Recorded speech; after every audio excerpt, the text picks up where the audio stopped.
Hello and welcome to the virtual Las Vegas Motor Speedway tonight for the Cyber Thunder Rising Stars semi-final race of the season. Alongside my good fellow Tom Richter in the booth tonight. We'll be going for 75 laps of racing in the desert action. Tom, what do we got to look forward to this evening? Tanner, first off, want to always thank you guys for coming out. This is the final race that the Cyber Thunder Broadcast Network will be covering for the season for Cyber Thunder over here. Tonight, I think we're going to be taking a look at some really good green flag racing. We've got currently 18 drivers on board, but the big story of the night is that the driver of the number 42 car, championship hopeful Paul Turner, has not made his way out to the Speedway just yet. Once again, number 42 going to be trying to make a late entry here. 6 championship contenders, 2 races to go before the championship, and the points are as tight as they've ever been, Tanner. Yeah, absolutely. We saw last week coming into Rockingham Speedway. We saw that Charles Gettings was actually atop of the leaderboard with just a slim 3-point lead over Justin Gross going into that race. And essentially what those two did was flip-flop the lead coming into tonight at Vegas. Our new points leader is Justin Gross, and he's holding a 3-point lead over Charles Gettings. So, yeah, definitely really close point battle with only one race remaining after tonight.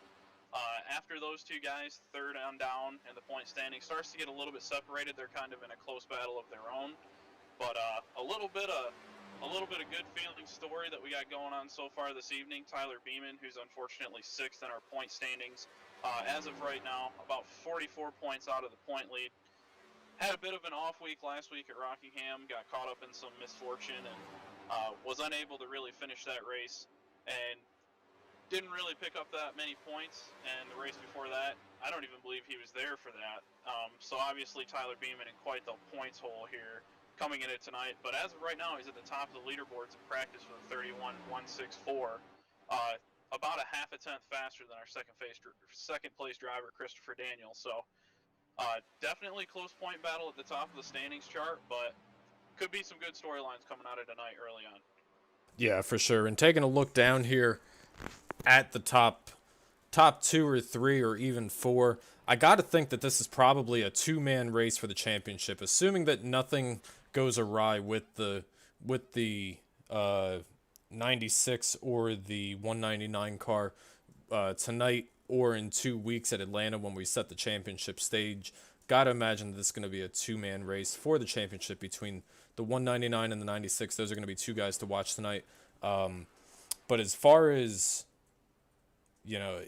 we're probably 15 races into the season, and really great battle between those 2 guys, and I think the big story of the season, Tanner, was all the first-time winners that we had at the beginning of the season. What did we have? 7 first-time winners? Yeah, and we were actually talking about it in the pre-race as well. I think Tyler Beeman was one of those ones that has a couple wins. Christopher Daniel, Justin Gross, Chris Wold, Brian Dorsey, Gettings.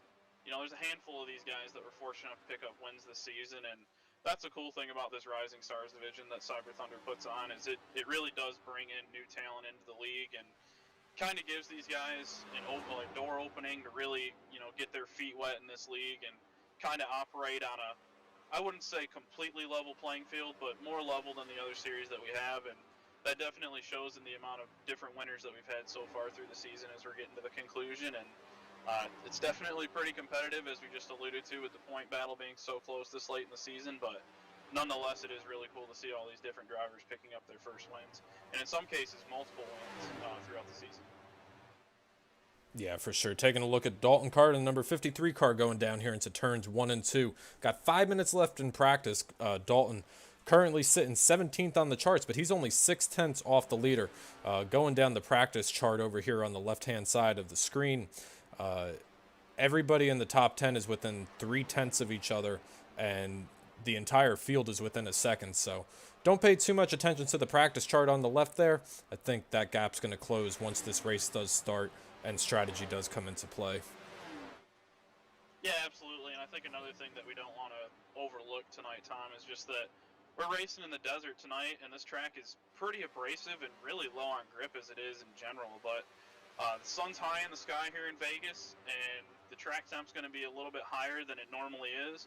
And we've heard a couple different drivers say, including the admin of the series, Crank Bell, mention that the racetrack is really, really free tonight, and as we watch some of these guys go around the Speedway, you can kind of almost see the back end of those cars yacht out through the corner, and these things are definitely going to be a handful for these guys tonight. These K&N/ARCA type cars really don't have as much downforce built into that some of the other cars do that we're used to racing here in Cyber, so wouldn't be surprised if we see some really loose race cars tonight, and who knows, maybe that'll make for some cool saves, but might also end up in a couple big wrecks, so we'll have to see how things shake out tonight when we drop the green flag. We shall have to see. Just over 3 minutes in practice, Tanner. Let's go ahead and get our pre-race picks in here. Who do you got going to victory lane out here in Vegas tonight? You got a first-time winner, you got a repeat winner, you got a championship hopeful. Who do you got? Well, I'm going to go for a repeat winner, but a guy that's kind of in a bit of a hole in the point standings coming into tonight. And I do want to go with Tyler Beeman, and I will say that I thought about picking him before he went to the top of the speed charts in practice. So for what that's worth, Tyler, you were my pick long before you went to the top of the speed charts tonight. I know as a race car driver, the kind of momentum that you can take into a race when you're kind of in a hole, and the way that it makes you race a little bit harder to perform and try to get wins when you're in a hole. So I think Tyler Beeman obviously right now shows that he has the speed in that race car to go out there and get a win tonight, but definitely has a little bit of mojo on his side, maybe a little moxie to try to get up there and take a win, being in the points hole that he is.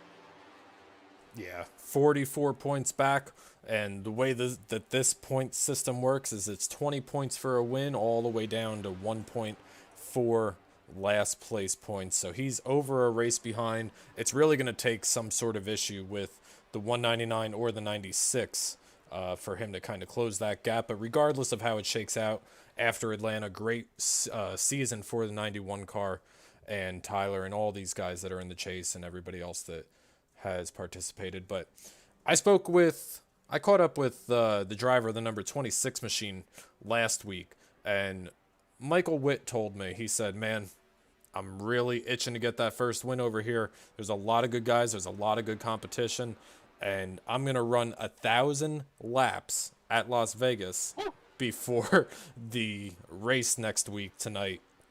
And Michael Witz said in no uncertain terms that he was going to be the one going to victory lane tonight. Just for that confidence and just for that dedication, I'm going to put Michael Witt on my chart for tonight. Yeah, we talked about it last week at Rockingham. I think Michael Witt is one of those guys that we've seen kind of improve as this season has went on. And right now, the number 26 RC Cola Chevrolet Impala, no headlights or taillight decals on that car, so a little bit generic looking tonight, but is sitting 8th on the board, as you just alluded to, Tom. And it's cool to see somebody like Mike kind of progress throughout the season and actually be able to really see his races get better as a driver, especially from up here in the booth. It's always awesome to see the progression of driver skill the deeper we get into a season, or really sometimes even over the course of a race. But nonetheless, always cool to see guys like that kind of progress as the season goes on.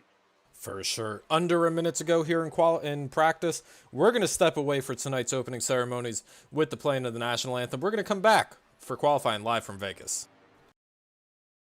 Oh, say, can you see by the dawn's early light what so proudly we hailed at the twilight's last gleaming, whose broad stripes and bright stars through the perilous fight o'er the ramparts we once were so gallantly streaming, and the rockets' red glare, the bombs bursting in air, gave proof through the night that our flag was still there.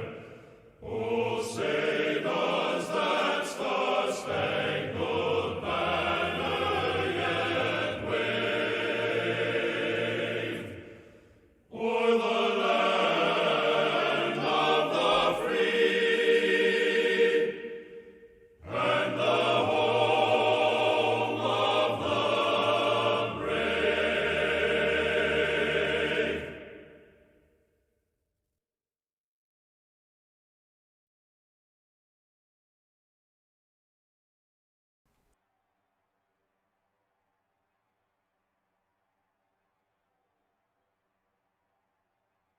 All right, back live at the Las Vegas Motor Speedway. Tanner Tallarico in that number 1 machine, the Cyber Thunder Broadcast Network hot lap car. They brought out the crate motor again. We're going to take a lap around Las Vegas with the driver of the number 1 machine.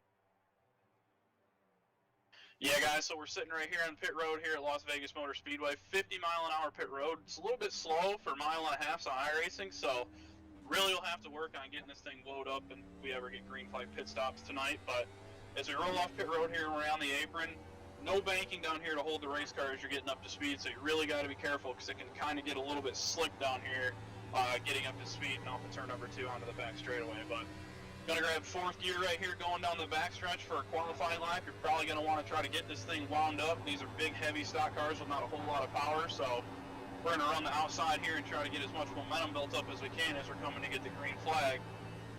Green flag's in the air. We'll dip right down here to this white line at the start-finish line. Into turn number 1. We're just barely going to get off the gas, almost wide open, but not quite, and just let this thing rock over these bumps. It is a little bit free, as we talked about in the pre-race with how hot it is here in Vegas. Wouldn't be surprised if we see some guys get a little sideways in qualifying, but into turn number 3 on our first lap. We're going to try to bring the thing as close down to the white line as we can without touching it, get a little bit free here on the bottom. Up off turn number 4. Now this is going to be our good lap. This is where it's all going to count. Taking the white flag, going back into turn number 1. Right down to the white line once again. Trying not to hit the bumps too hard, but try to keep it a little bit low off turn number 2 and shave off as much time as you possibly can. Down here into turn number 3, same thing. Right down to the white line as close as you can get to it without touching it. Be careful over the bumps, it's going to get a little free on you. Don't wreck it, Tanner. We only got 1. Bring it right down across the finish line onto the apron, shut the engine off so we can get a plug reading, and we'll coast around into turn number 1. And that's qualifying lap around Las Vegas Motor Speedway. Tanner, you told me this week that you were going to back it down again. Tonight... Hey, I think I'm backing it down. Every time I do this, it's just not enough. I ran around the whole back straightaway at 3/4 throttle, so I don't know. Maybe this old Cyber Thunder Broadcasting Network ride-along car is starting to find a little knickknacks here and there on how to go faster around these places. Who knows? Maybe 3/4 down the back straightaway is the way to go. Yeah, beautiful looking car that Tanner Tallarico and Tanner Tallarico signed and designed threw together for the Cyber Thunder Racing League. Always glad to have him give the pro tips as he's going to bring that beast down to pit road. We have just over a minute in qualifying. We're going to take a look and see who is out on track right now. 91 car currently top of the board, but 96 car, he's going to be one we're keeping an eye on. 3 points back on the 199. Currently working lap number 1 of 2 out of turn number 4. Yeah, and some of these guys, you know, I'm sure have probably gotten a little bit free here in this qualifying session. I'll be completely honest with you, that was a little bit more on the free side than I expected it to be. So I'm sure if we had the opportunity to talk with some of these drivers that have already put a lap in, they're probably all going to tell us that, you know, man, I thought I had a really good lap going, or I got a little free here, or I got a little free there, and just didn't exactly have the lap that they wanted. But nonetheless, we talk about how close these things come down to the wire. The dead heat at the top of the boards right now in qualifying between Tyler Beamon and Justin Gross. That's incredible. Oh, it was, and then Charles Gettings goes 1,000th of a second faster than both of them. That's crazy. That absolutely is. Working lap number 2. Lap number 1 was going to be his hot lap here. Scrolling over here to number 45 of Brett Edwards, see where he's going to come across the charts this time by 3.5 tenths off of the leader. See Paul Turner checking in out there in the YouTube chat box. Paul, we miss you out here, my friend. You got to get back out here. Hopefully, we're able to come out here for our championship finale race. This is the final time that Cyber Booth will be out here this season. Then we're going to turn the reins over to the real crew at the Turn 3 Racing Network. Darkside Dave and the Cape going to be live here just in 2 weeks on December 30th, covering the K&N Championship race. And that's going to do it for qualifying here in Vegas, folks. And you don't think that these races come down to the wire. I mean, look at our top 3 right now. All 3 of these guys are chasers. Charles Gettings going to be on our pole with a 31.340, but then a dead heat between 2nd and 3rd place between Tyler Beamon and Justin Gross, both with 31.314s. In 4th place, we're going to have Zach Chahalis with a 31.381. And then Eric Moore is going to be your 5th place qualifier, running a 31.397. Rob Rogerson coming home or starting tonight in the 6th position, followed by his teammate Jamie Beasley. Jamie and Rob certainly making big gains over the course of the season here. Dave Sanders and Michael Witt starting out 8th and 9th, and Christopher Daniel, another one of our championship chasers, starting P9 on the grid out here tonight. Then we're going to have Chris Wold starting 10th. Due to the fact that the ride-around car is going to get DQ'd here, so all these cars that we see in our standings are actually going to get scooted up one row. But Chris Wold will be rolling off technically in the 10th position, followed by Brett Edwards in 11th. Cole Gray will be rolling off in 12th. Dave Gainforth will be rolling off in 13th. And Brian Dorsey will be coming home in the 14th position to start the race tonight. And I'll just go ahead and go through the rest of the running order here. 15th will be Richard Pruitt. 16th will be Dalton Carter, and electing to not take a time tonight and start shotgun on the field is the number 89 of Patrick Stein. 1 lap to green here. All the drivers with the championship on the mind, and some drivers just trying to put their name out there in the winner's circle out here tonight. We're going to be keeping a close eye on the 2 championship contenders, 96 and 199. Those guys are going to be up towards the front at the end of the night, but don't look too far, because Jack Jahalis last week came home at Rockingham with a 3rd place finish. Certainly not out of the realm of possibilities to see a first-time winner out here tonight. Yeah, and as we get ready to come down to the start-finish line, we're in Vegas, so we've got title matches and gambling and stuff like that out here. How about these top 2 in points? Gettings and Gross put their boxing gloves on, and we get ready to go at a heavyweight match tonight between these two atop the point standings. Coming off turn number 4, we'll get ready to take the green flag here. Tom, why don't you go ahead and lead us to green? iRacing.com pace truck makes that hard left-hand turn down to pit road. Everybody's waiting on Barney to wave that flag. Barney's waving the flag. Coming through the lab pedal through the first time. Tyler Beam and Charles Gettings. Dead heat coming through. Headed down to turn number 1 for the first time of the night. Yeah, and right now it looks like the front 2 started to maybe try to go into turn number 1 side by side. Looks as though Beeman thought better of that, wants to get to the bottom, but right now he's under fire from Justin Gross in the 199, looking up the inside off the end of the back straightaway. They're side by side into turn 3 with Zach Chalice hot in pursuit. Alrighty, and got to keep in mind those bonus points that these drivers can receive out here tonight.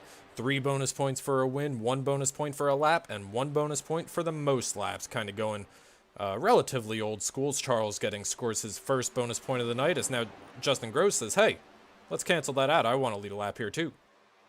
Yeah, and if you're Charles Gettings, you got to wonder how hard do you push to try to prevent Justin Gross from getting this bonus point. I think with how close the top of the standings are, you think Gettings would have to be pushing really, really hard to try to prevent Justin Gross from getting any type of bonus point that he possibly can. But while these two are going at it really, really hard, I know it's only lap 2 of this race. Tyler Beeman and Zach Jahalis just sitting there waiting in the weeds, hoping that these two maybe burn their tires up or something happens between them and they can take advantage. Yeah, looks like the 96 is running a little bit more of a conservative line, trying to leave that bottom lane open for the 199 as we see a big slide out of turn number 2. Justin Gross going to be taking a look, trying to make that car stick down there, see if he can't work that bottom lane coming through. Give this lap to the 199. Yeah, it looks as though he's going to do it and clear the 96 car off of turn number 4. It'll be interesting to see how much of a fight Gettings puts up here. He's coming back to the quarter panel on the outside, so Charles Gettings not going away without a fight. Hanging right on the outside of that 199 car. Justin Gross gets a little free on the bottom over the bumps. We talked about that in the pre-race. I'm sure that's going to become more of a factor as this race goes on, but right now this is really the only battle inside of the top 10. Just about everybody else in the top 10 is kind of settled where they're at and strung out. Not a whole lot of battles going on as we see Tyler Beeman trying to work the inside on Charles Gettings off turn number 4. Yeah, and Tanner, I mean, Tyler's one of the championship contenders, so he certainly does have ground to make up. But let's say you're Eric Moore or Jamie Beasley or Dave Sanders. If you have the opportunity to win the race late in the race, I got to imagine you're going for it. Do you race the championship chasers any differently than anybody else? Maybe cut them a little bit of slack or... Oh, I think it's very situational based. I'm sure if we get down to late in the race and say, pit strategy is a little bit different or there's a huge tire advantage for somebody and not for the others, I think then you probably need to take full advantage of, say, new tires versus old tires. But if you're racing these guys straight up at any point in this race, probably would be the best to just kind of cut those chasers a little extra slack here and there, because nobody wants to be that guy that really, messes up a point battle, especially if you're talking guys that are battling for a championship late in the season. But I think you really want to try to push to get these wins, and it is very situational based, but I think these guys got to try to go and get wins. For sure, the 96 and the 199 going hard at it as we work lap number 7 on the board already out here tonight. Short race, only 75 laps, one fast repair, and for those that may not be familiar with the Cyber Thunder Rising Stars series, all these drivers in here do have an I rating of 2,000 or less. So this series is designed to kind of really develop the drivers so that they're ready for the BladeNode.com Pro Cup Series or the Tuesday Night Thunder Xfinity Series that we do run, or even the Super Late Model Tour, which is starting up in January in just a couple weeks. Yeah, and while we're talking here, Tom, I just kind of was going through the field, just watching a couple different battles, and right now, really the most action that we have on the Speedway is between the 32 and the number 9, Chris Wold and Brian Dorsey.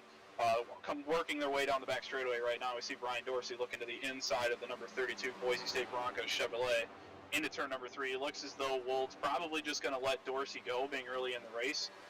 Pull to the outside, let Dorsey go, save a little bit of tire, and maybe get him back here on the tail end of this run.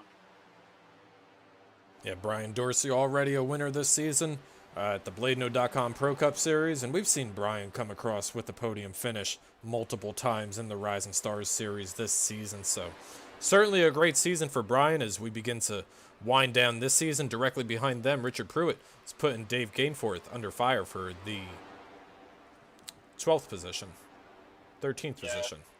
We see Pruitt really wrapping the white line right there through turns 3 and 4. I think that's going to be a really big deal tonight in turns 3 and 4. Usually in turns 1 and 2 at Vegas, you can kind of stand to get a little bit higher off the bottom versus turns 3 and 4. But turns 3 and 4, just the way that the banking transition is and where the bumps are located on that end of the speedway, it's usually a little bit more beneficial to try to just really wrap that white line all the way through that end of the corner. And just as I say that, we see Dave Gainforth get a run off turn number 2 and get back to the inside of Richard Pruitt here going into turn number 3. We'll see if Pruitt can keep that thing wound up and hold him off from the I side off turn number 4. On board with the QuickTime Motorsport Media design coming across the start-finish line, going to bring it all the way down to the white line. Kind of holds a shallow lane going into turns 1 and 2. And he's going to be clear of the 101 coming through 1 and 2 for lap number 11 here. A little bit of a battle between Brian Dorsey and, is that Brett Edwards up there? That's Cole Gray.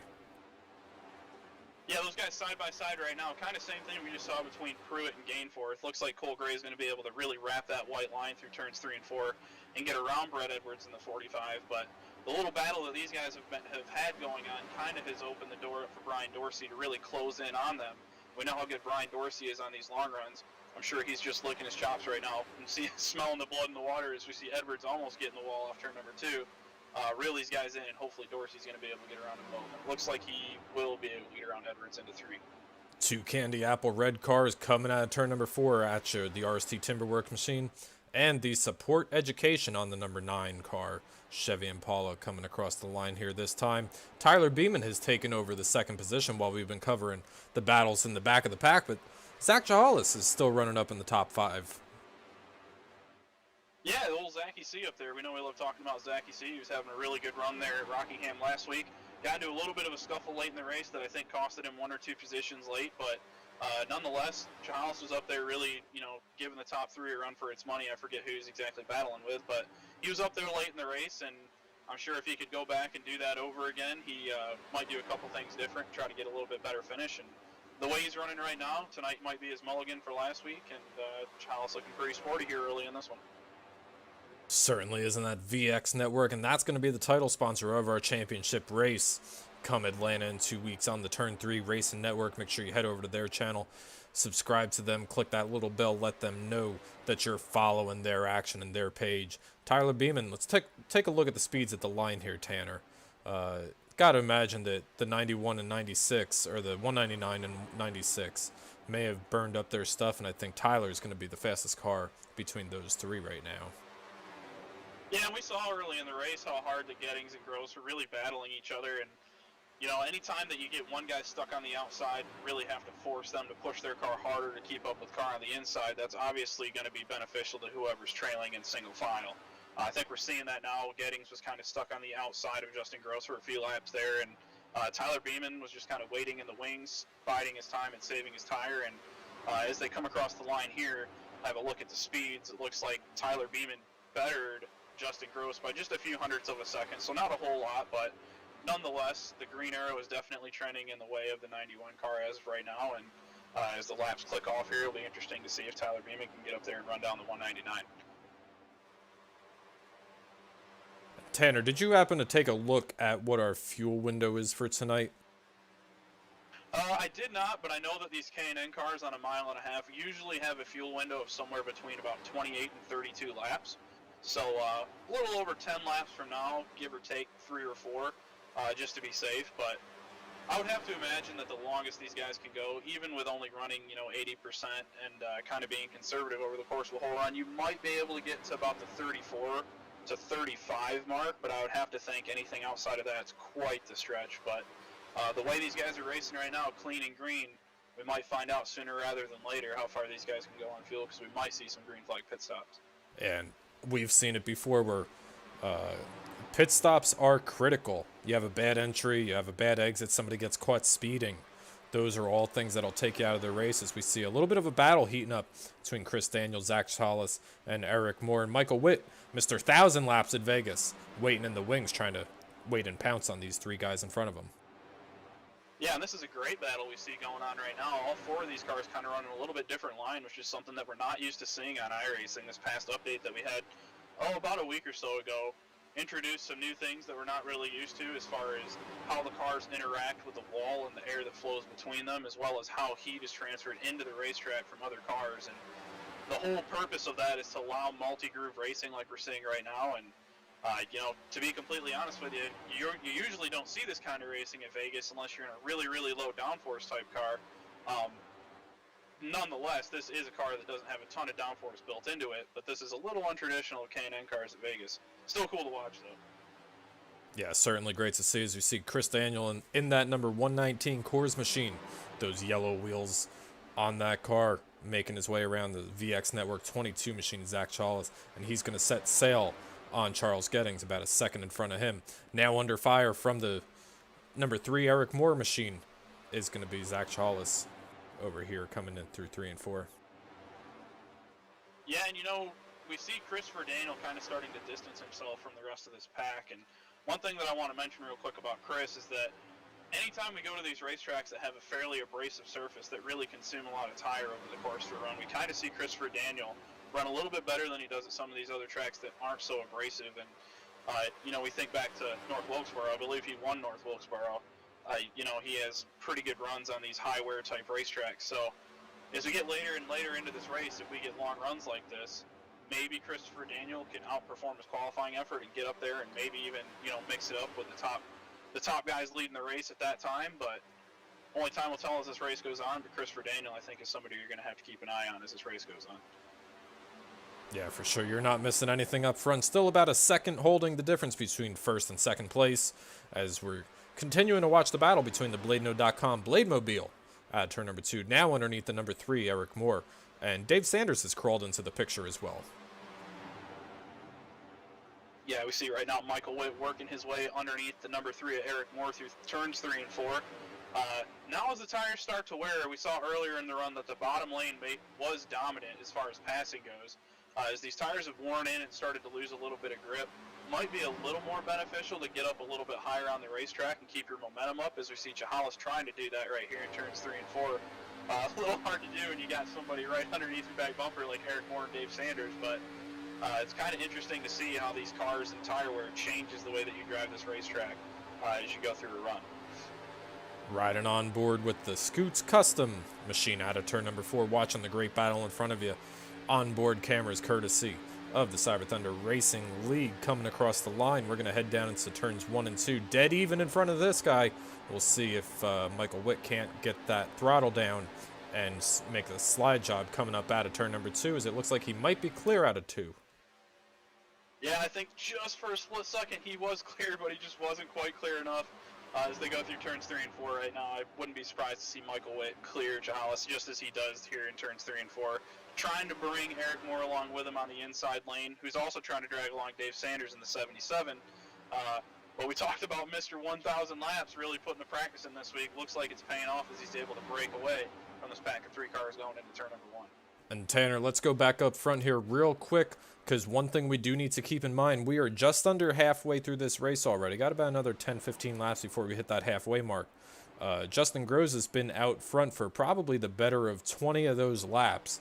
He's getting close to clinching the most laps led bonus point out here tonight. And Charles Gettings, I think, sees that, and he's moved back up to the 2nd position, trying to make his way back up there and prevent that from happening. Yeah, and one thing that I see the 199 car doing, is he just, I believe, blinked out a little bit on my screen. Hopefully that straightens out for him. I think we saw that last week as well. But one thing that I like to see out of that 199 car is he's able to really get through the corner and get right down, almost touching the white line on both ends of the racetrack without getting that car really upset and out of shape. That tells me that that car is really getting to the bottom good, and he hasn't been burning off his right rear or right front tires. So looks as though Justin Groves has done almost everything to perfection as far as tire wear and tire conservation goes this run. We'll have another look at the lap times here. Yeah, he's just almost a full tenth faster than Charles Gettings in the 96 at this point. Even though Charles is under fire from Tyler Beeman in the 91, Justin Groves definitely looks like he's saved pretty well on his right side tires early in this first run. Oh, big slide by the 96 there coming out of turn number 4. That's going to open up the door on the top shelf for the 91 machine. Try to come through and keep that momentum rolling. These cars are very momentum based, as you heard Tanner talking about in the Cyber Thunder hot lap here about 20 minutes ago or so. Keep those cars wound up, get those RPMs rolling. And now Tyler is going to be sending a nose down there underneath the 96 Vet TV machine. Yeah, and Justin Groves is loving to see this. He knows every time he looks in his mirrors and sees those cars side by side, he can just breathe and feather the gas just a little bit and kind of just baby those tires that much more. And it's only going to make reeling him in that much more difficult as this run goes on. I think at this point in the run, if we don't see a caution flag here before halfway, this is really going to set things up in the advantage of Justin Groves once we get into the second half of this race. So he's loving what he's seeing right now up front, enjoying that clean air. But these two guys for second and third will not leave each other alone. They certainly will not. And, we're in Vegas, Tanner. We're going to roll the dice a little bit. If I'm Charles Gettings, I got 3 points. Coming into tonight, I got 3 points that I need to make up on Justin Groves. Justin's got about a 2.5 second lead right now, just under that, as we come across the line. We're almost halfway through the race. I don't know. If I'm Charles, I'm either waiting for a caution and I'm running it till it's sputtering coming on pit road, or I'm coming in the next lap or two trying to gain some track position and some time. Yeah, I would have to imagine here as we're looking at the pace and the lap times that some of these guys are running. We qualified really low 31-second bracket, and as of right now, we're just starting to get into the 33s. So by the time these guys pit, we're going to be talking over 2 seconds of fall off from a fast lap and qualifying in the first lap of the race to now. So if that's the case, say you do want to try to short pit Justin Groves, your leader, depending on how far out he is ahead of you. As of right now, that's about 2.5 seconds for the second and third place car. Ideally, you would want to try to short pit him by about 2 or 3 laps to really leapfrog him and maybe give yourself about a half-second advantage coming out of the pits. Unfortunately, the flip side of that coin is going to be Justin Groves is going to be pitting after you, so he's going to have about 2 lap fresher tires. So that's the gamble you got to make. I'm sure that's on a lot of these guys' minds, but we'll know here shortly, because I'd have to imagine they're starting to close in on the fuel window as far as running out of fuel here. Yeah, and the first car on pit road tonight was that JR Motorsports machine, number 29. Mr. Jamie Beasley has already been down and serviced 4 fresh good years on that machine, and now Jamie's going to set sail, try to make up his lap. And we're going to keep a close eye on the leaders and see when they come down pit road, coming across the line, lap 33 this time. So you just mentioned it, Jamie Beasley just brought that 29 QuickTime Motorsports Media Chevrolet Impala down pit road. And he's going to be the one that everybody's watching. They're going to be watching the relative times. They're going to see how much that 29 car is gaining on them or how much they're losing to him now that he's been on pit road. And he's kind of going to be the bunny rabbit, if you will, of coming down pit road and taking tires. We look at his lap times right now. His last lap speed was a 31.74. versus your leader. We'll go ahead and have a look here. Justin Gross is 32.99, so almost 33-second bracket. Definitely a big advantage to come down and pit early. We'll just have to wait and see when the second and third place car, if they try to leapfrog Justin Gross for the lead, when are they going to come down pit road? And Tanner, while you were looking at that, 96 had a moment off of turn number 2 last time by a little bit of damage, I think, on that right front suspension on the number 96 machine. He did catch the wall on the exit at 2. We'll have to see if he plays that into his strategy to come down a little bit earlier than maybe expected now. Yeah, I think as soon as you know that you can make it the rest of the way on fuel, say, I know we are closing in on about halfway here. If we do get past halfway, obviously you know that you can make it to the end on fuel because you just went more than half the race distance.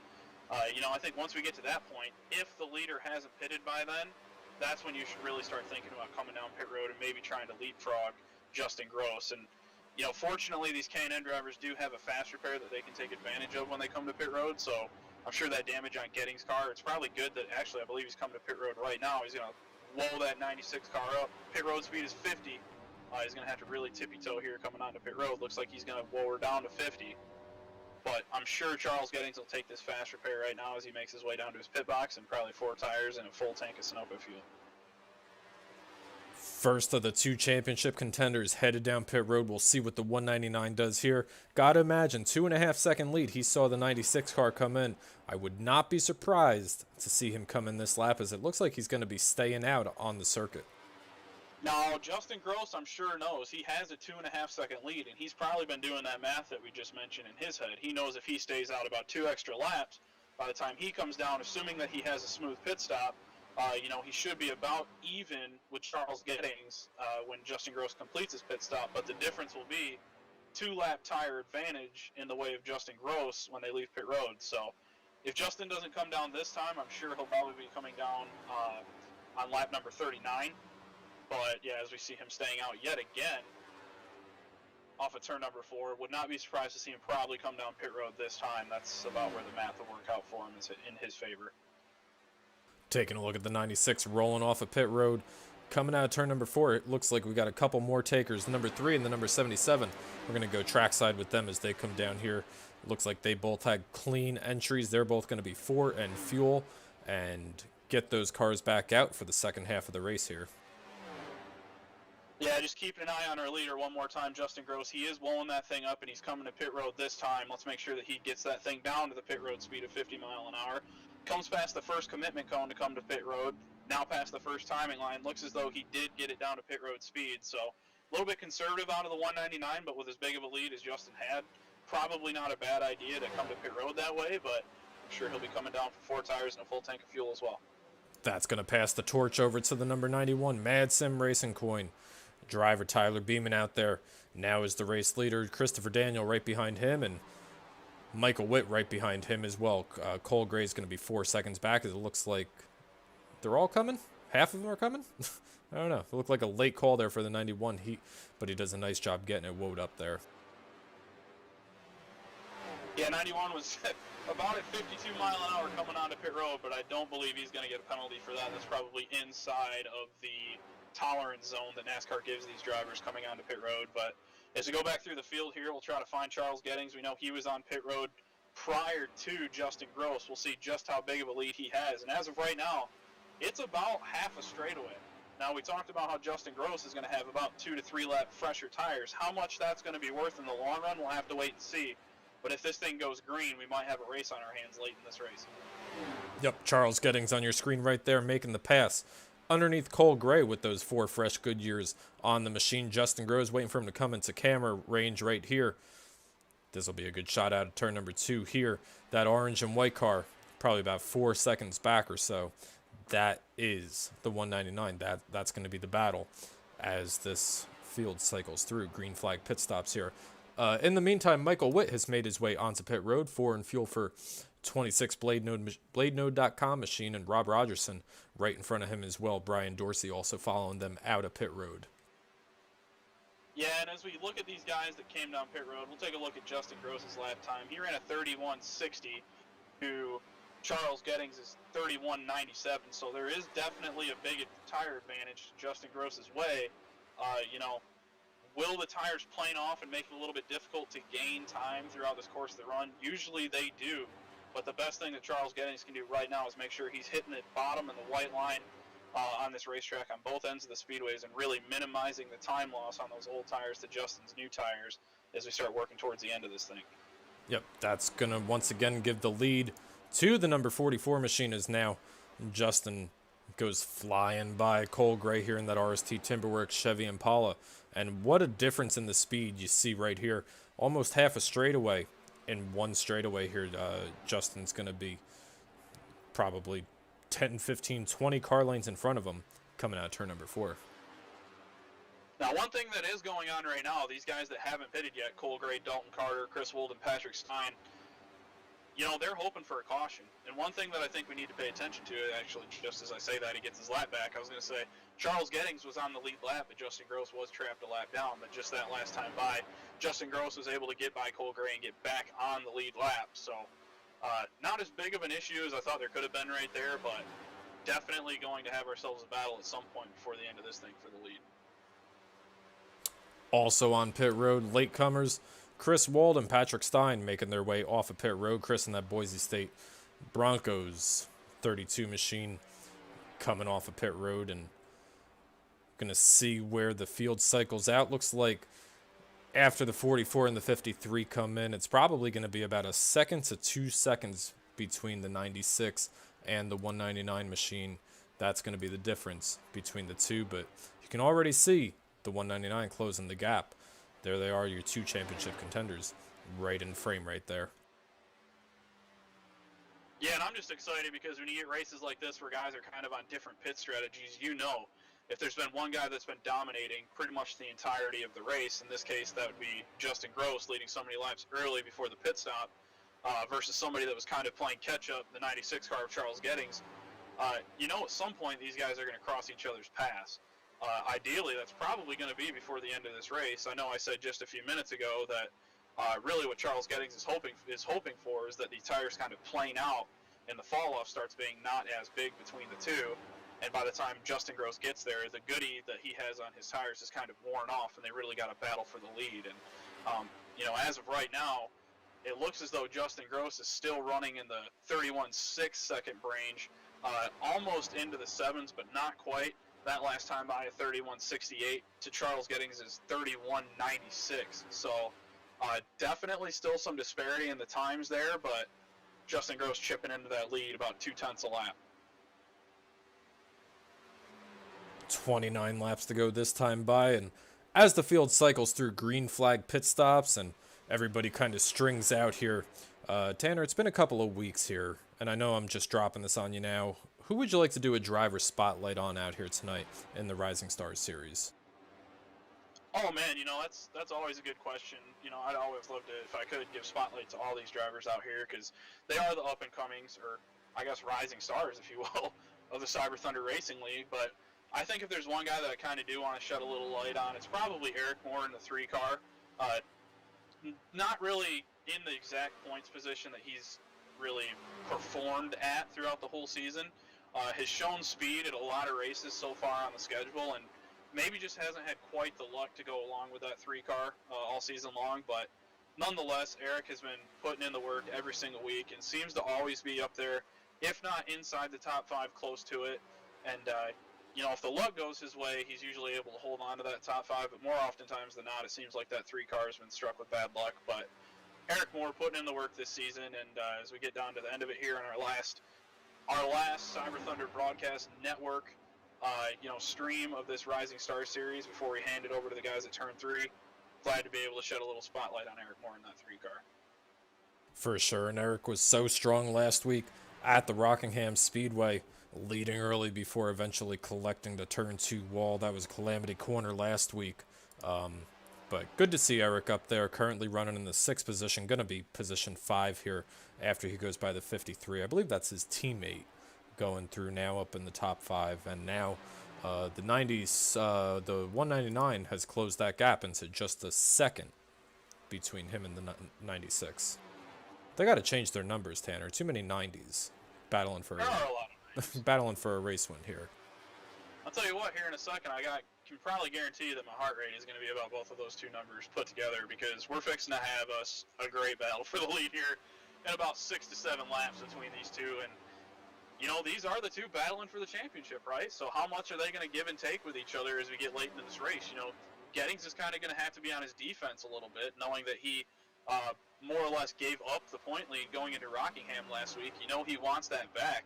And Justin Gross able to take that point lead away after last week at Rockingham, coming into tonight, obviously with what I would say probably the superior car of the two. You know, how much is Justin Gross really going to try to jump all over that 96 car? We'll see how much the tires have fallen off when they get close to each other, but as of right now, that lead for Charles Gettings is about 6 to 7 car lengths, but is shrinking every time we go past the start-finish line. Yeah, and we're going to go on board with the number 199 machine now down here into turns 3 and 4. Going to kind of compare the lines. Justin really tight on that white line coming through, and that's where he gains all of his time, through the center and the exit of the corner.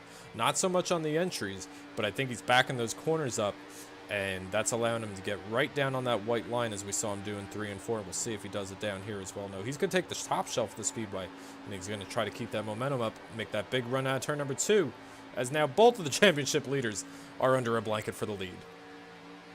Yeah, and you see Gettings opting to stay up on the high side here. He's going to try to keep that 96 car wound up on the top. I don't think it's going to be much of a challenge, as those new tires are going to just be completely superior on that 199 car underneath the Gettings. And Gettings going to try to cross him over right here off turn number 4. Looks like he's barely going to get there. He's not going away without a fight, that's for sure. Into turn number 1, put the 199 car back on the point here as we got about 20 laps to go. Just over 20 laps to go. The battle for the race lead, you're looking at it right here. Both of these guys have really dominated the entire season, and regardless of how this shakes out in 2 weeks, Tanner, I don't think either one of these guys have anything to hang their head over. One of these guys will most likely be the ones hoisting the championship trophy at Atlanta, but whoever does not, still a great battle for the entire season, and really an impressive run all season long for both of these guys. Yeah, not just these two guys either. I mean, a lot of this field, you know, they really are rookies to this league. And, you know, last week and tonight, actually, was the first time that the Rising Star Series had went to either Rockingham Speedway or Vegas. And as of right now, I don't want to jinx this race, but we've gone green the entire time, just as I said, and I'm waiting for the yellow flag to come out. But, yeah, first time the Rising Star Series has ever come to Vegas, and so far we've been clean and green the whole way. So I think that's a testament to these drivers, just as a whole in this series, being able to take care of one of another and really try to learn as much as they can before hopefully being promoted up to either the BladeNode.com Pro Cup Series, or maybe even trying to go race full-time or part-time in the Tuesday Night Thunder Xfinity Series.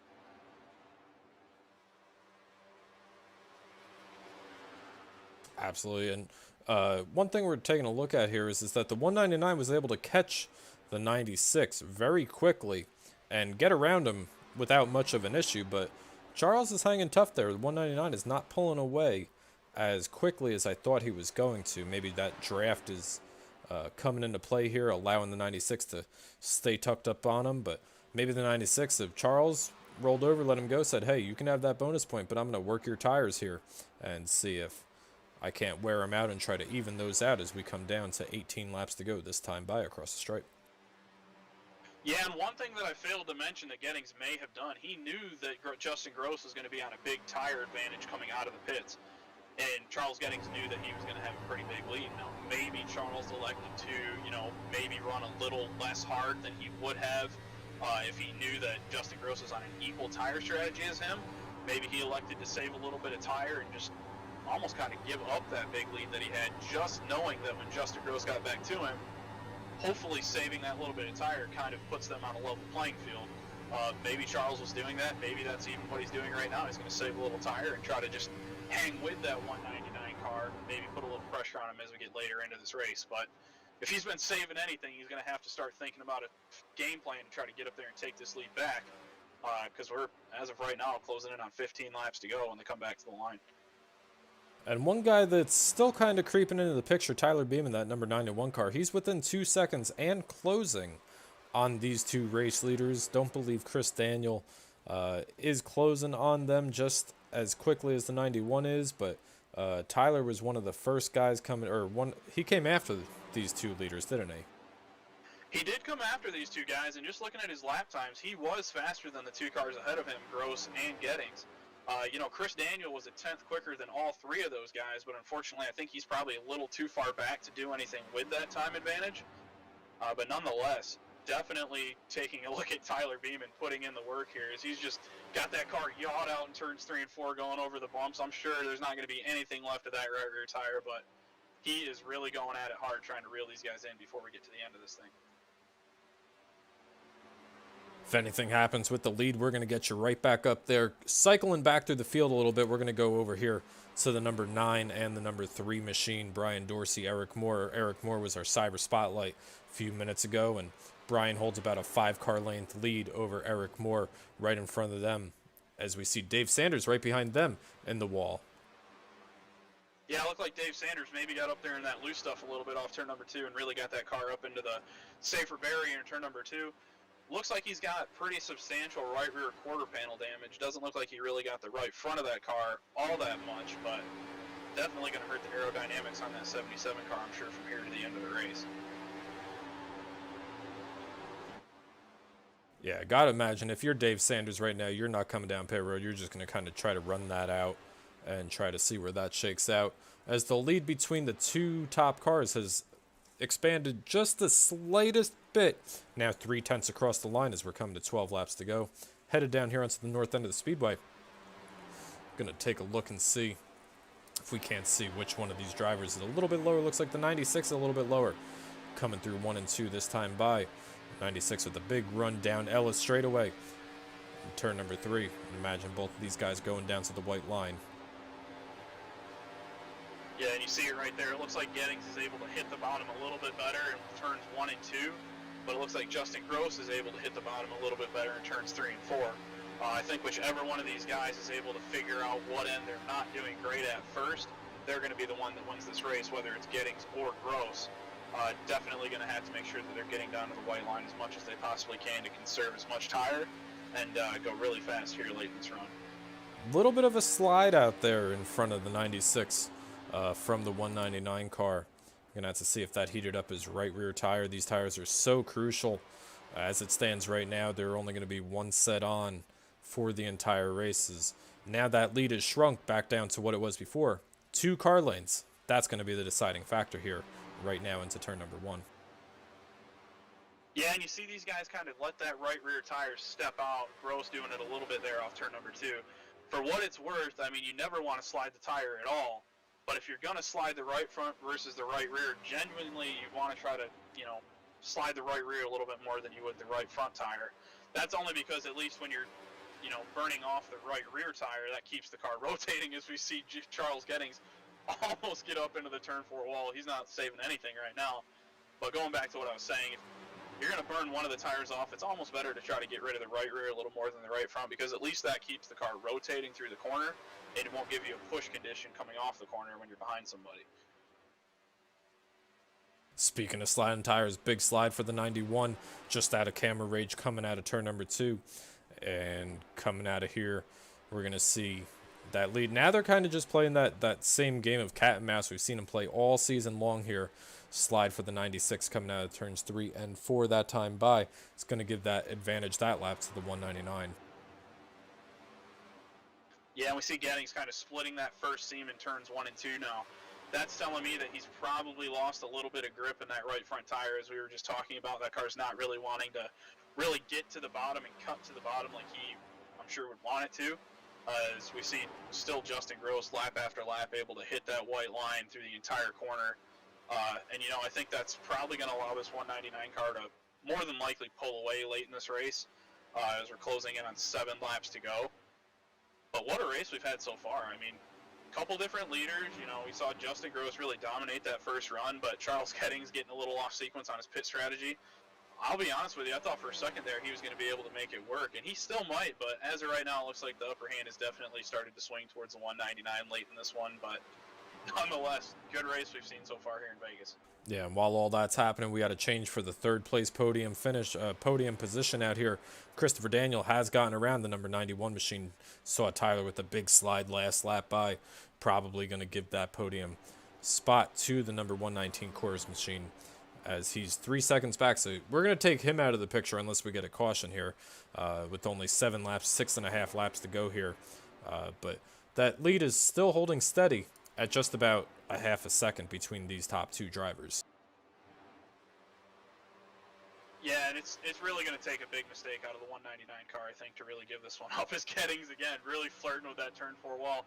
He's not afraid to get into it, as we saw right there in that first run before the pit stops. He is just leaving it all out on the line, and that's what you got to do in your race for a championship. But, I just think the tire advantage on the 199 is going to be a little bit too strong, and, it's awesome to see Christopher Daniel get up there into the third place position. It would have been interesting to see if, maybe he would have had a little bit better qualifying effort. I think he qualified 10th, and he's up to 3rd, so pretty big mover in tonight's race. If he would have been able to qualify just a little bit better, where would he be right now at this point in the race? But, he's actually been a little bit quicker than the top 2. I think he's just going to run out of time before he's able to do anything with them. 5 laps to go this time by on the scoring boards. 5 laps going to separate Justin Groves from his 4th win on the season. And a little bit of lap traffic in front of them. Don't imagine that'll be too much of an issue. I believe that's Jamie Beasley in the 29 machine. Probably will be getting out of their way in a hurry when he looks in his mirror and sees these 2 leaders coming. Yeah, and this Cyber Thunder Rising Star Series has really good sportsmanship in it. I'm sure Jamie will probably, look up in his mirror and see the battle that's going on, not only for this race, but for the championship, and kind of just get over and get out of the way for these guys and let them battle it out. But nonetheless, awesome race that's been going on so far. I can't believe how late in the season we are in this Rising Star Series and how close this championship battle is. As of right now, it looks like we're probably going to have a single-digit point battle going into the final race at Atlanta. So, no racing next week. We won't see these guys in action until the 30th of this month, so the night before New Year's Eve. I'm sure these guys will probably take this week, if you're Justin Gross or Charles Gettings, and really calculate, how are you going to go into the championship race. And it's probably going to be night and day, mentality between these two of how they're going to approach that race. So, we'll have to wait and see. I'm sure we're going to hopefully be able to get a word with these guys in just a couple minutes and see how they're going to go about it. But as we come to get lap 74 on the boards, Flagman's going to display the popsicle sticks this time by 2 laps to go at the line. Popsicle sticks in the air for the 199 machine coming through the north end of the speedway down here into turns 1 and 2. Jamie Beasley, as we predicted, does move all the way up, and now Justin Groves looks like he's having some major issues that could certainly play into Charles's advantage here in another lap or so, if he's not able to get that under control here. White flag, white silk out under the speedway this time by. Yeah, and just looking at the internet connection quality of that 199 car, a little bit of a dip there, but it looks like it's going back in the right direction for him on the white flag. What a race by Justin Gross in the 199 car, just showing his persistence once again, what it takes to, win these races and hopefully, in his mind, win a championship in 2 weeks at Atlanta. But, he hasn't had it scot-free. Charles Gettings has definitely been giving him a battle going into next week at the Atlanta Motor Speedway, or in 2 weeks, I should say. But Justin Gross going to get it done here in Vegas, in Nevada. So, congratulations to Justin Gross picking up 2 in a row, winning last week at Rockingham and now this week at Vegas. Congratulations to all these guys out here tonight. We're going to step away for about 30 seconds. We're going to get your top 3 podium finishers out here tonight for the Cyber Thunder post-race show.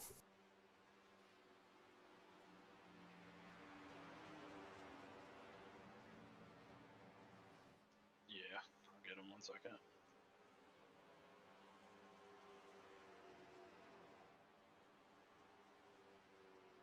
Okay.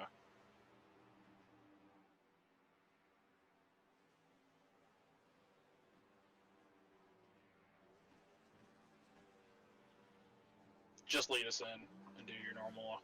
I guess Tanner's caught up with whoever. I'll drag him up here and do him. Oh, okay. Hello.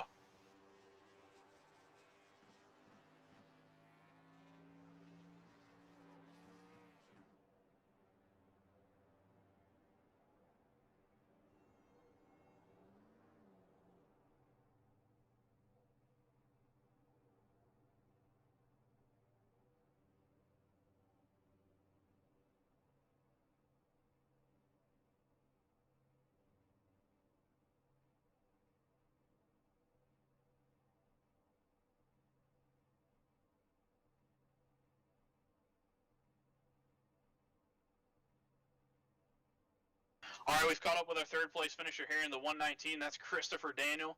Chris, got us? Hey guys, how's it going? Congratulations on your third place finish tonight. Started pretty deep in the field for here in Vegas. I think you rolled off 10th, so quite the battle you had there. We were talking about you late in the race. You really were putting in some good laps there. Late on, you were about a half of a tenth to a full tenth faster than Justin and Charles up there, who finished first and second.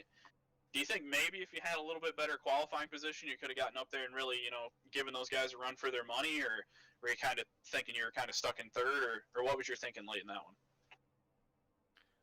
Yeah, from the driver's seat, I could tell I was catching them, but those guys are some stiff competition. I'm not sure if I would have been up there. I don't know if I would have got around them. Those guys race hard, and I'm just kind of out here learning. But, yeah, maybe if I had a little bit better starting position, I would have been a little closer. But, yeah, that's what I was hoping for, but it never materialized. Yeah, and one thing that me and Tom mentioned about halfway in the race or so was it seems like whenever you go to these, kind of low grip, more abrasive type racetracks, it seems like you're able to carry a little bit more long run speed than a lot of the competition. Do you find that that's true, or is there anything that you're doing behind the wheel to kind of make it, work out in your advantage, or does it just happen to work out that way? What are you doing behind the wheel to do such good long run speed on these worn out tracks? Well, thank you. I don't know what I'm doing any different than anyone else, but I've always considered myself a short track driver. But I have found some good speed here, just rolling through the corners, keeping the RPMs up on this low-powered, heavy ARCA car really helps that out. And taking care of those tires, you really got to be careful with that right front and the right rear. Yeah, well, once again, congratulations, Chris, on your third place finish. One thing that we like to do here at the Cyber Thunder Broadcasting Network is just give you the opportunity to thank any family, friends, or sponsors that you might have on that car. And we'll go ahead and give you all the talk power you want to go ahead and thank them. Yeah, absolutely. Thanks a lot. First of all, I want to thank you guys for putting on the broadcast. There for a while, we didn't have you guys, so I'm really happy to see that you guys are back, and we appreciate it. I want to give thanks to my wife and my dad and my brother-in-law. They're all rooting me on. I keep getting text messages. I keep looking over, and my phone's going off. But no, I just want to say thanks to everyone out there that raced us hard and clean. And I don't think we had any cautions that race, so I really appreciate that. And thank you guys again. Yeah, well, thank you, Chris. We appreciate it. We'll go ahead and get you moved back up here into the driver's post-race room. And I believe Tom is caught up with our second-place finisher. Charles Gettings in the 96. We'll go ahead and get him moved in here. Yeah, Tanner, I made that long trip down to the number 96 pit box, and Charles, you're coming home with a second-place finish out here tonight. But unfortunately, it's behind your championship rival, Justin Groves. How is that second-place finish, but more importantly, how is it finishing second and knowing that you're going to have a little bit of a hole to climb out of going into Atlanta here in 2 weeks? Yeah, it was rough, man. I wasn't feeling that good for Vegas already, and qualifying pole made me feel a little better. I was feeling good.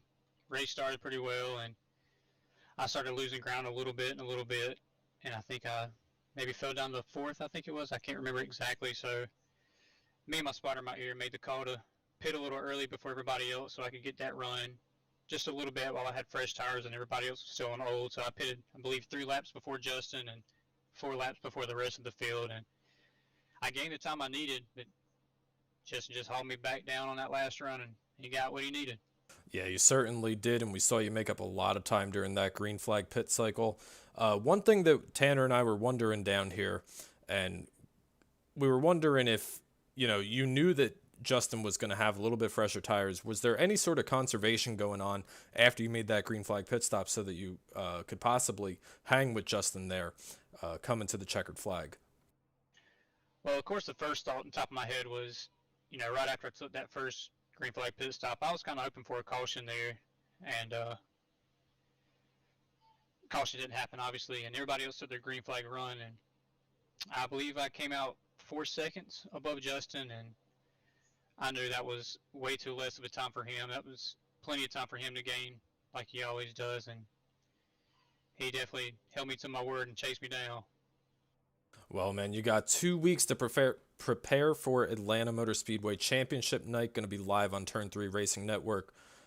What kind of practice or pre-race stuff are you going to be doing to try to prepare for Atlanta? Yeah, I'm definitely going to be running a few practices, and I want to perfect it down the best I can. And I've already sat here and done the calculations in my head. I believe this is going to give Justin a 7-point lead over me, 7 or 8, I think it is. So in 2 weeks, I've got to get the win and finish a good number of positions ahead of him. But I know that's wishful thinking, but I'm going to do my best.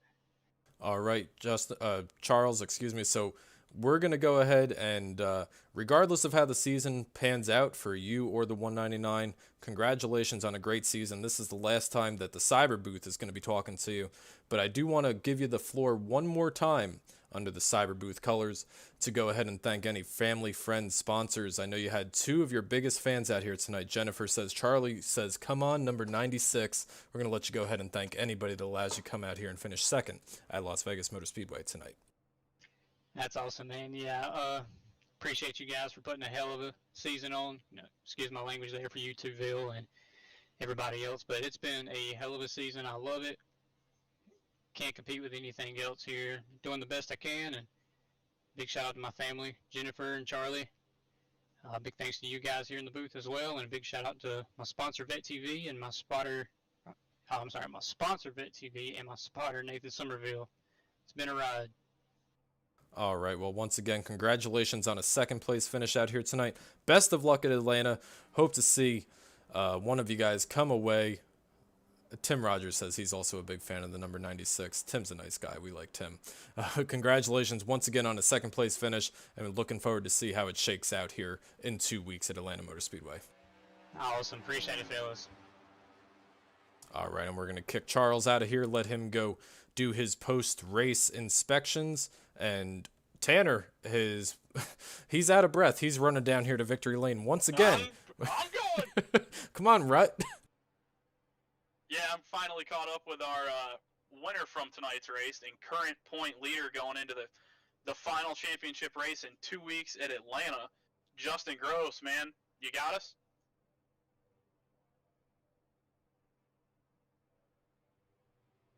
Well, maybe we don't have Justin Gross, but try him one more time. Justin, you got us?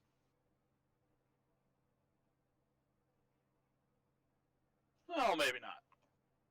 Well, we'll go ahead and give him a minute here. Tom, you want to kind of go over some of the post-race stuff, maybe catch a word with Justin, maybe he'll come back in a minute? Yeah, we're going to go ahead, and while we wait for, actually it looks like Justin just exited the Speedway. Justin, Tom, and Tim and Tanner down here in the Cyber Thunder broadcast booth. You got a copy here.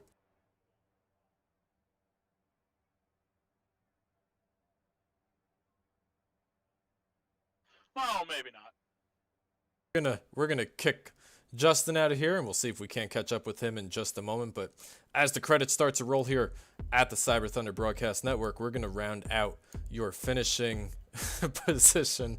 Tim is messing with me over here.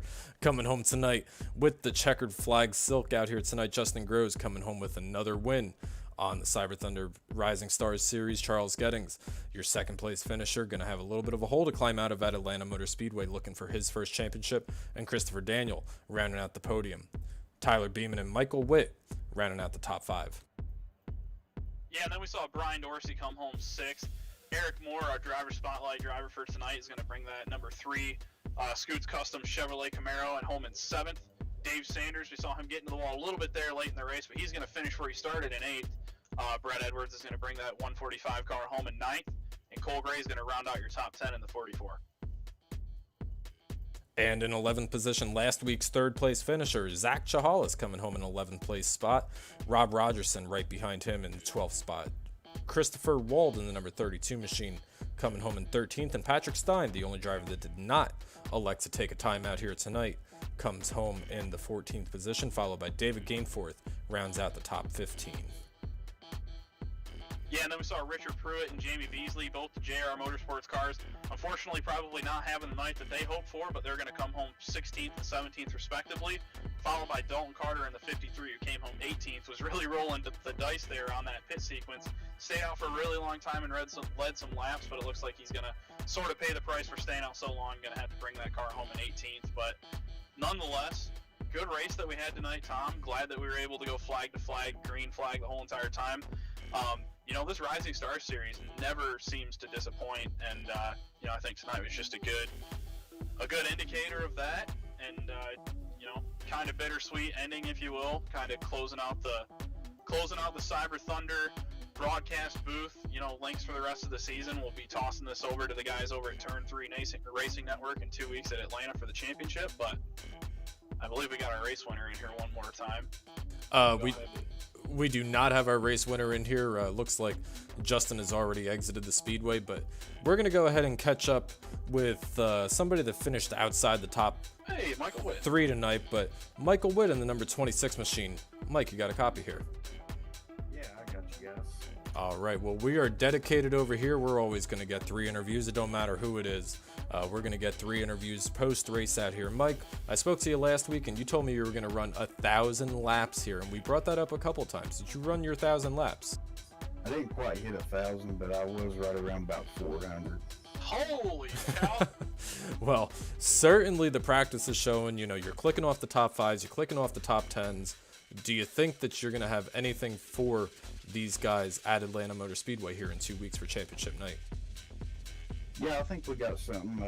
Brett's been helping a lot, and of course you guys have been helping me a ton. And you know, I think we've got something worked out. I had a poor qualifying effort tonight, but I wasn't expecting the race to go green. But I believe if we could have got a caution, I think we could have been up there for the race win tonight. But definitely next week we're going to really work on qualifying and get up front. All right, man. Well, best of luck to you. Certainly glad to see you coming home with the top 5 finish out here tonight. We're going to let you get back out of here, and we'll open up the floor for you. Anybody you want to thank, any sponsors, friends, family that you want to thank for allowing you to come out here and finish in another top 5 position out here tonight at Las Vegas Motor Speedway. Yeah, definitely want to thank you guys for putting all the time and effort into this league, man. It's the best league out there.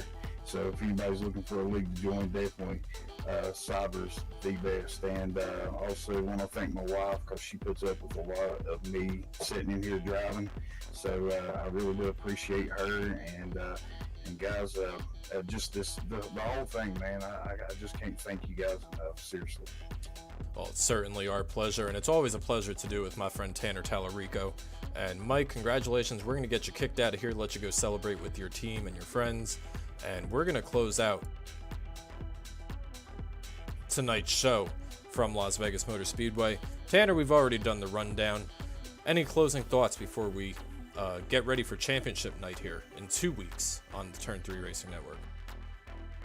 Yeah, you know, I think first and foremost, this was the first season that we really, you know, went full out with the Cyber Thunder Broadcast Network. You know, we kind of tiptoed in it last season, just a little bit at the end of the year, trying to get our feet wet. But this is the first time that we really went all out as a team, and really tried to make something out of this. And you know, this isn't obviously, you know, a huge production that we put on, but it's something that we do for our league and try to, you know, beef up the morale of our league just a little bit. And, you know, give these guys that come out here, our drivers, you know, something to watch and for their families and friends and sponsors to enjoy. And, you know, this is the last time that we're going to be bringing these streams to you guys for, you know, the remainder of this season. Not sure exactly when the new season is going to kick off, but it'll be a few months from now. And, you know, we're going to try like heck to, you know, stream some of these races for you again next season. But, you know, I just want to extend a big thank you out to the other guys that have helped us during the season.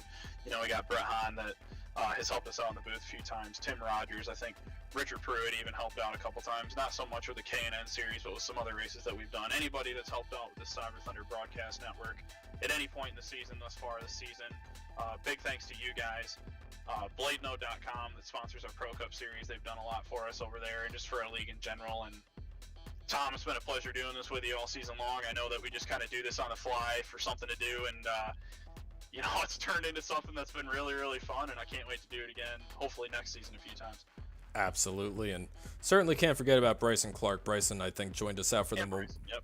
out for the Milwaukee race, and we were sitting there waiting for Bryson to put his post-race input in, and he thought he was waiting on us. But so there's a lot of learning curves, but Tanner and Tim and Bryson and Brett and anybody that's joined us out here, and all of YouTube for spending the nights out here with us, certainly has been a great run. We have one more race before we close out the championship season over here, and we're going to come back strong come February for the new seasons as we roll out here of the 2020 Season 2 championships.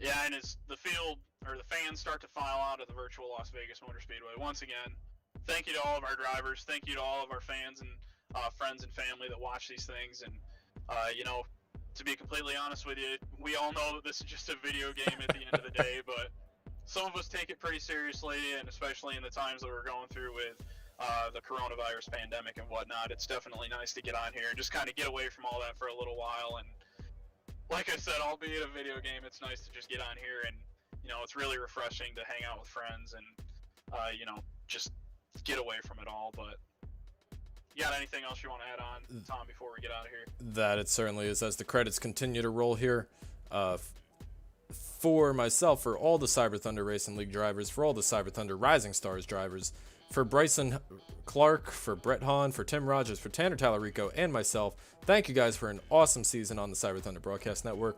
We'll see you in the future.